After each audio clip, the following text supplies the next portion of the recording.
Hello friends, Shashi Agrawal channel के अंदर मैं doctor Shashi Agrawal welcome you all. आज का जो हमारा सब्जेक्ट है that is the introductory microeconomics and the chapter 7 and the topic is production function and return to factor, जिसको हम दो पार्ट्स के अंदर करेंगे। अगर आपको मेरा ये एफर्ट सही लगता है तो डू लाइक माय वीडियो, इसको शेयर कीजिए और मेरे चैनल शशि अग्रवाल को सब्सक्राइब कीजिए। तो this is my app Edusum app, जिसको गूगल प्ले स्टोर से डाउनलोड कर सकते हो। ये जो ऐप है commerce, economics and management students को काफी सारा फ्री स्टडी मटेरियल और काफी सारे फ्री मॉक टेस्ट प्रोवाइड करती है। उसी तरह काफी सारे स्ट्रक्चर कोर्सेज भी यहाँ पे अवेलेबल है। तो इकोनॉमिक्स का माइक्रो और मैक्रो दोनों का स्ट्रक्चर कोर्स यहाँ पे अवेलेबल है। Now we will understand what is the meaning of production function. पहले हम प्रोडक्शन समझते हैं। देखो, प्रोडक्शन का मतलब होता है कि जब हमने इनपुट्स को आउटपुट के अंदर कन्वर्ट कर दिया तो हमें कहते हैं कि ये प्रोडक्शन है। और जो प्रोड्यूसर होता है उसका जो एम होता है to get the maximum profit, और उसको होता है कि कॉस्ट मिनिमाइज हो जाए। तो प्रोडक्शन फंक्शन जो है फिजिकल इनपुट्स और फिजिकल आउटपुट के बीच में फंक्शनल रिलेशन को स्टडी करता है। प्रोडक्शन फंक्शन जो है टेक्नोलॉजी का रिलेशन है। हमने इतने इनपुट्स डाले थे, हमारा इतना आउटपुट निकला है। तो यहाँ पे हम देखते हैं कि जैसे क्वांटिटी जो है that is the production, it is the function of labour and capital.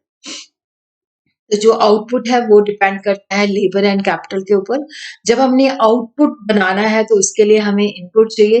तो land, labour, capital, they are the common input जिसके द्वारा हम गुड्स एंड सर्विसेज को प्रोड्यूस करते हैं।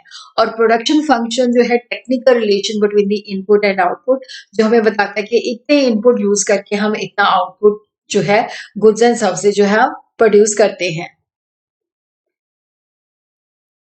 प्रोडक्शन फंक्शन जो है कोई इकोनॉमिक रिलेशन नहीं बताता है इनपुट और आउटपुट के बीच में। जैसे मान लो यहाँ पे क्वांटिटी जो है that is the function of labour and capital. अगर हमने 5 यूनिट ऑफ लेबर यूज किए हैं, 6 यूनिट ऑफ कैपिटल यूज किया है, तो यहाँ पे हमने प्रोडक्शन की है 40 यूनिट्स की।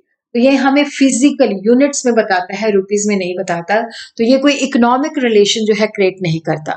उसी तरह डेफिनेशन है, the production function is a purely A technical relation जो फैक्टर इनपुट्स और आउटपुट को कनेक्ट करता है कि उनके बीच में फंक्शनल रिलेशन क्या है। इनपुट्स को कंबाइन करके हम आउटपुट प्रोड्यूस करते हैं।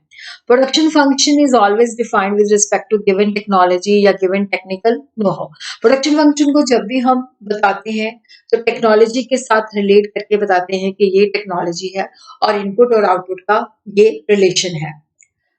फैक्टर्स ऑफ प्रोडक्शन देखो, शॉर्ट पीरियड होता है, लॉन्ग पीरियड होता है। शॉर्ट पीरियड के अंदर क्या होता है, फिक्स फैक्टर्स होते हैं, वेरिएबल फैक्टर्स होते हैं। तो शॉर्ट पीरियड के अंदर जितनी हमारी कैपेसिटी इंस्टॉल्ड होती है उससे हम ज्यादा नहीं बना सकते। जितनी हमारी मशीनरी है उसकी जो कैपेसिटी है उससे ज्यादा हम प्रोड्यूस नहीं कर सकते। तो फिक्स फैक्टर जो होते हैं जिनको हम चेंज नहीं कर सकते। अगर हमने प्रोडक्शन को इंक्रीज करना है तो हम वेरिएबल फैक्टर जो होता है उसकी मात्रा को इंक्रीज करते हैं। फिक्स फैक्टर वो फैक्टर्स होते हैं अगर हम आउटपुट नहीं भी बनाते तो उनके ऊपर हमें फिर भी खर्च करना पड़ता है। Fix factor are those the application of which does not change with the change in the volume of output. Fix factor जैसे मशीन्स होती हैं, जब हमने प्रोडक्शन का काम शुरू करना है उससे पहले हम इंस्टॉल करते हैं। तो machine is installed when the output is zero. देखो, फिक्स फैक्टर जो होते हैं कांस्टेंट होते हैं। प्रोडक्शन बढ़ने पे ये चेंज नहीं होते, चाहे प्रोडक्शन नहीं भी होती तो भी जो है ये उतने ही रहते हैं। प्रोडक्शन बढ़ती जाती है तो भी ये उतने ही रहते हैं। वेरिएबल फैक्टर्स होते हैं जिनको शॉर्ट रन के अंदर जो होता है फिक्स फैक्टर के साथ कंबाइन करके हम आउटपुट को बढ़ाने की कोशिश करते हैं। तो फिक्स फैक्टर और वेरिएबल फैक्टर के अंदर जो रेशियो है वो चेंज होता रहता है। Variable factors are those the application of which varies with the level of output. अगर हम जीरो चीजें बना रहे हैं तो variable factor is also zero.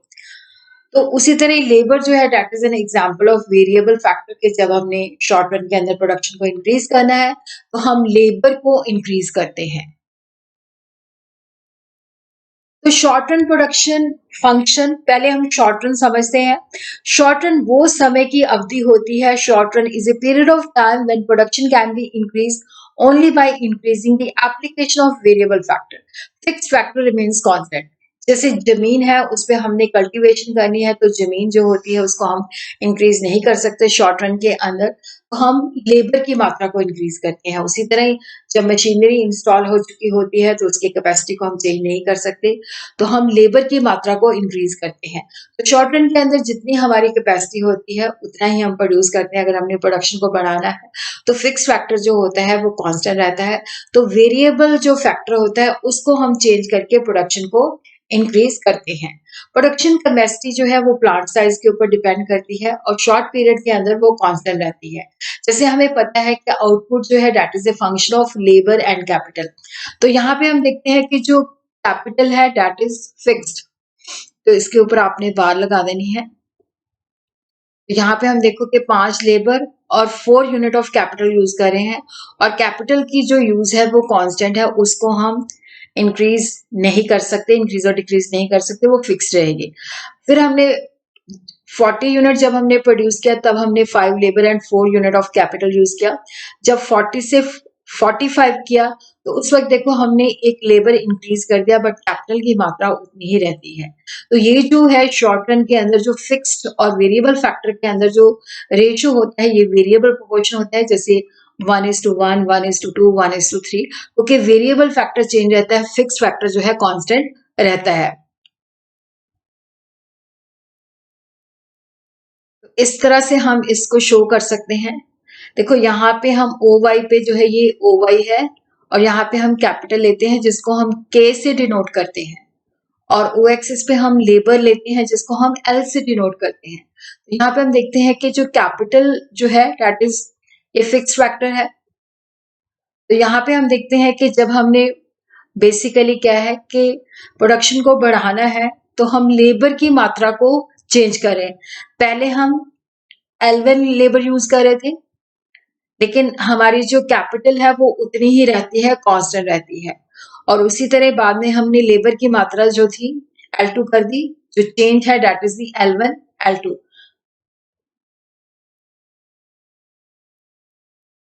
Fix factor और वेरिएबल फैक्टर के बीच में रेशियो चेंज होता है। और उसी तरह लॉन्ग रन वो पीरियड होता है जिसके अंदर फिक्स्ड फैक्टर जो है फिक्स नहीं रहता, वो भी वेरिएबल बन जाता है। All factors are variable factors जिसको हम जरूरत के मुताबिक इंक्रीज और डिक्रीज कर सकते हैं। और लॉन्ग पीरियड इतना लंबा होता है जिसके अंदर हम प्रोडक्शन कैपेसिटी को इन्हांस कर सकते हैं, प्लांट की साइज को चेंज कर सकते हैं, ज्यादा प्लांट्स को इंस्टॉल कर सकते हैं। जब दोनों ही फैक्टर जो होते हैं वेरिएबल होते हैं तो उसको हम कहते हैं कि ये लॉन्ग रन प्रोडक्शन फंक्शन है। जैसे आउटपुट जो है that depends on labour and capital. तो यहाँ पे देखो जब हम लेबर और कैपिटल को इंक्रीज करते हैं तो फिक्स प्रोपोर्शन के अंदर करते हैं। यहाँ पे हमने 40 यूनिट्स प्रोड्यूस किए तो 5 यूनिट्स ऑफ लेबर और 4 यूनिट्स ऑफ कैपिटल यूज किया।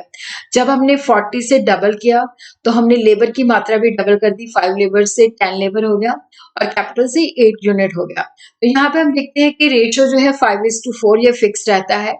आगे भी जब जो हमने इंक्रीज करना है, अगर 120 करना है तो ये 15 जो है बेसिकली जो है 15 लेबर हो जाएगी और 12 जो है के हो जाएगा। तो रेशो जो है 5:4 रहेगा। तो ये रेशो फिक्स रहता है।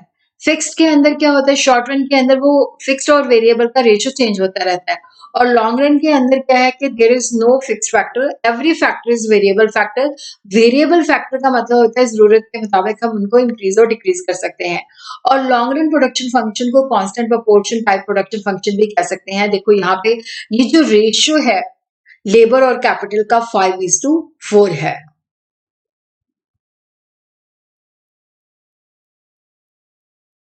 तो यहाँ पे हम देखते हैं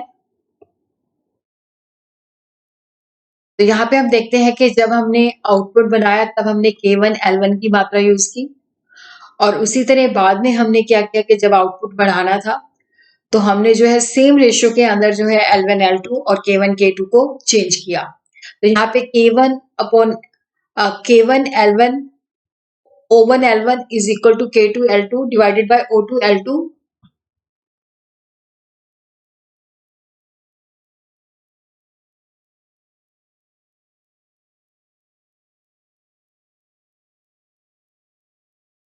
So what is the difference between short run production function and long run production function? तो 3 वाइटल डिफरेंस है। कुछ शॉर्ट एंड प्रोडक्शन फंक्शन जो है वेरिएबल प्रोपोर्शन टाइप है। वेरिएबल प्रोपोर्शन का मतलब होता है कि जैसे लेबर और कैपिटल के बीच में जो रेशियो है वो चेंज है। जैसे पहले 1:1 fix factors remains the constant, 1:1, 1:2, 1:3। जबकि लॉन्ग रन प्रोडक्शन फंक्शन जो है that is a constant type production function. Constant type का मतलब है जैसे यहाँ पे हमने जब जैसे क्योंकि उस वक्त क्या होता है कि लेबर और कैपिटल दोनों जो होते हैं वेरिएबल होते हैं। तो जैसे मान लो हम 5 और 4 के रेशियो में चल रहे हैं, तो जब पहले बढ़ाएंगे तो 10:8, फिर बढ़ाएंगे तो 15:12। तो यहाँ पे रेशियो जो है 5:4 रहेगा, जो कि कांस्टेंट प्रोपोर्शन होता है। शॉर्ट रन के अंदर लेबर और कैपिटल का रेशियो चेंज हो जाता है डिफरेंट लेवल ऑफ आउटपुट, क्योंकि कैपिटल वहां पे फिक्स्ड होती है। One factor is constant, other is variable. तो इसको हम variable portion type production function कहते हैं। लॉन्ग रन के अंदर क्या होता है कि सारे फैक्टर जो होते हैं वेरिएबल होते हैं, तो उनको फिक्स रेशियो के अंदर हम यूज करते हैं। Scale of output is constant in case of short run production function. तो यहाँ पे हम देखते हैं कि जो हमारा आउटपुट है, देखो यहाँ पे हमारा स्केल जो है कांस्टेंट होता है, लेकिन यहाँ पे हमारा स्केल जो है चेंज होता रहता है।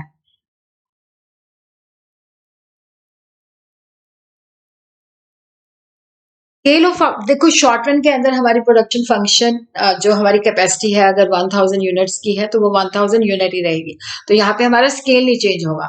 बट लॉन्ग रन के अंदर हमने नई मशीनरी इंस्टॉल कर ली, पहले हम 2000 यूनिट्स बनाते थे, अब हम 6000 यूनिट बनाते हैं।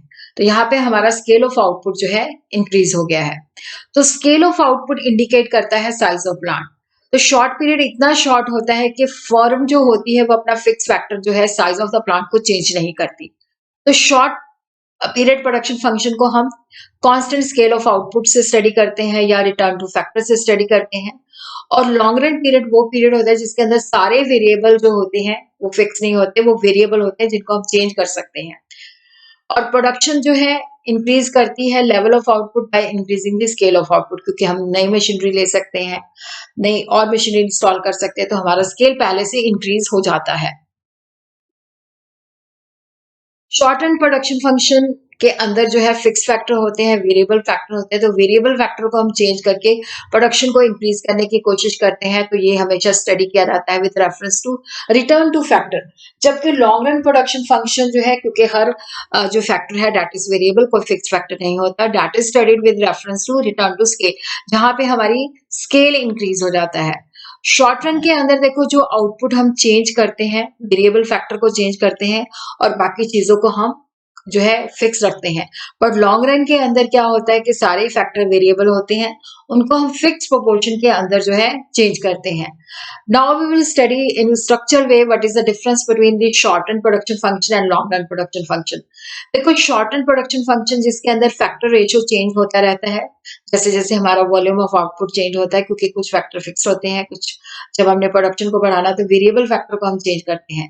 प्रोडक्शन फंक्शन के अंदर फैक्टर रेशियो कांस्टेंट रहता है, क्योंकि हर फैक्टर जो होता है वेरिएबल होता है। आउटपुट हम इंक्रीज करते हैं by increasing the doses of the variable factor, fix factor remains the constant. तो यहाँ पे हम सारे फैक्टर्स को जो है फिक्स पोर्शन के अंदर चेंज करते हैं। तो यहाँ पे scale of output short run के अंदर कांस्टेंट रहता है, यहाँ पे चेंज हो जाता है। और शॉर्ट पीरियड के अंदर जो होता है रिटर्न टू फैक्टर्स होता है, और लॉन्ग रन के अंदर रिटर्न टू स्केल होता है।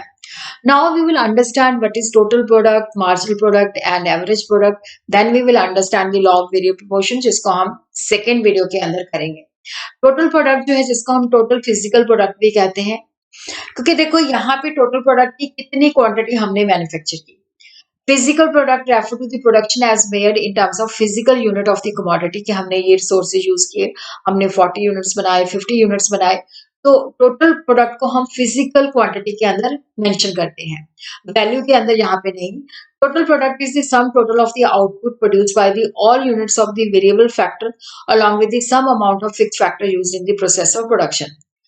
टोटल प्रोडक्ट जो है जितने वेरिएबल फैक्टर्स हमने यूज किए, जिनको फिक्स फैक्टर के साथ कंबाइन करके यूज किया, तो हम देखते हैं कि टोटल कितनी क्वांटिटी उसकी मैन्युफैक्चर हुई है। मार्जिनल प्रोडक्ट होता है कि जब हम एक वेरिएबल फैक्टर के अंदर एक और एडिशनल वेरिएबल फैक्टर चेंज करते हैं, तो हमारे टोटल प्रोडक्शन के अंदर कितनी चेंजेस आती हैं, फिक्स फैक्टर रिमेन्स दी कांस्टेंट।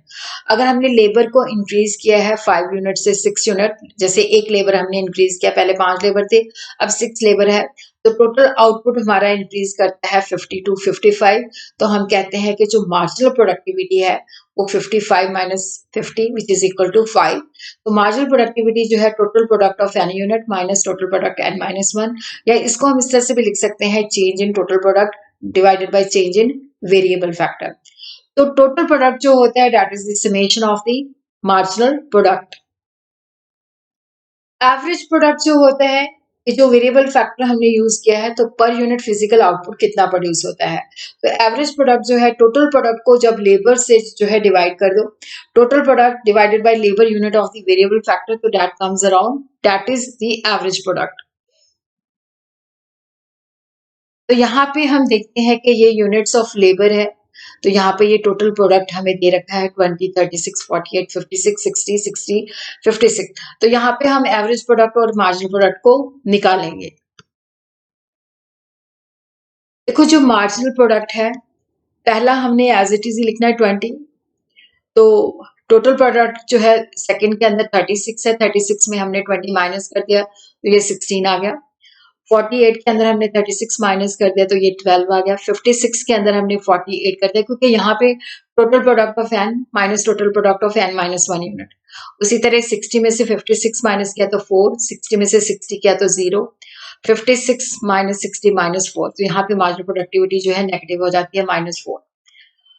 एवरेज प्रोडक्ट जो होता है टोटल प्रोडक्ट को यूनिट्स ऑफ लेबर से डिवाइड कर दो, 20 divided by 120, 36 divided by 2 18, 48 divided by 3 16, 56 divided by 4 14, 60 divided by 5 12, 60 divided by 6 10, 56 divided by 7 8।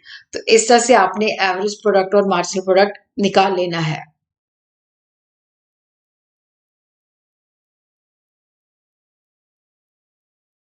उसी तरह हम देखते हैं कि यहाँ पे हमें जो क्वेश्चन है ये दिया गया है कि यहाँ पे जस्ट हमें मार्जिनल प्रोडक्टिविटी बताई गई थी, तो यहाँ पे हमने एवरेज प्रोडक्ट निकालना था और टोटल प्रोडक्ट भी हमने निकालना था। तो देखो यहाँ पे ये 18 है, 18 में जब हमने 16 ऐड किया तो सेकंड लेबर पे ये 34 हो जाएगा। 34 में जब हमने 14 ऐड किया तो 48 हो जाएगा। 48 में जब हमने 12 ऐड किया तो ये 60 हो जाएगा। 60 में 5 हमने किया 55। तो इस तरह से आपने टोटल प्रोडक्ट जो है निकाल लेना है और उसके बाद आपने एवरेज प्रोडक्ट निकालना है। तो 18 divided by 1, 34 divided by 2, 48 divided by 3, 60 divided by 4 और उसी तरह 50 डिवाइडेड बाय 5। तो इस तरह से आपने एवरेज प्रोडक्ट जो है कैलकुलेट कर लेना है, क्योंकि देखो जो टोटल प्रोडक्ट होता है it is the summation of the marginal product. एक और हम इसी तरह से क्वेश्चन करते हैं।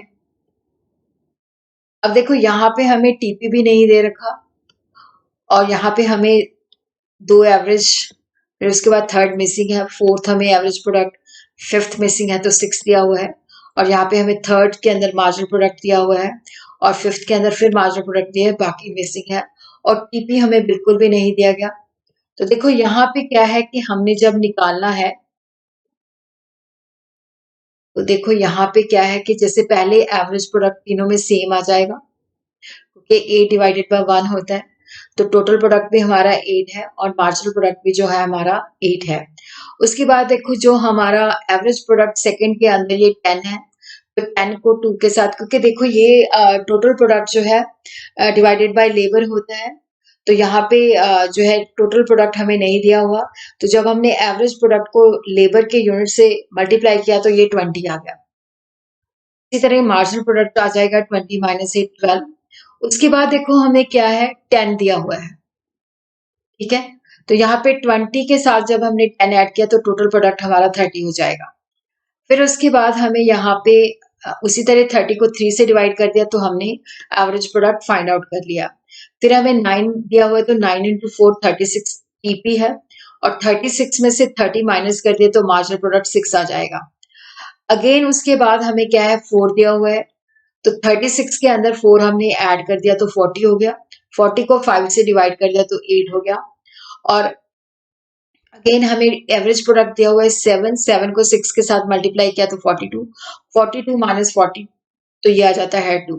तो यहाँ पे बड़ी स्मार्टनेस के साथ अगर हमें जो है टोटल प्रोडक्ट पता है, मार्जिनल प्रोडक्ट मतलब हम निकाल सकते हैं। अगर हमें एपी दिया हुआ है तो हम मार्जिनल प्रोडक्ट और टीपी जो है निकाल सकते हैं।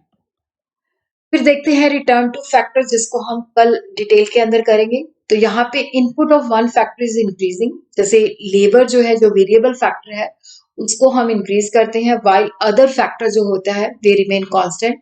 तो पोर्शन जो है फिक्स और वेरिएबल फैक्टर के अंदर चेंज होता है। तो दो फैक्टर्स हैं, फिक्स्ड लेबर जो है लेबर एंड लैंड है, तो लैंड जो है डेट इज फिक्स और लेबर जो है वेरिएबल है। तो लॉ ऑफ वेरिएबल पोर्शन हमें बताता है कि जब हम वेरिएबल फैक्टर को फिक्स फैक्टर के साथ कंबाइन करते हैं तो इनिशियली मार्जिनल प्रोडक्ट जो है इंक्रीज करता है, टोटल आउटपुट इंक्रीज करता है इंक्रीजिंग रेट।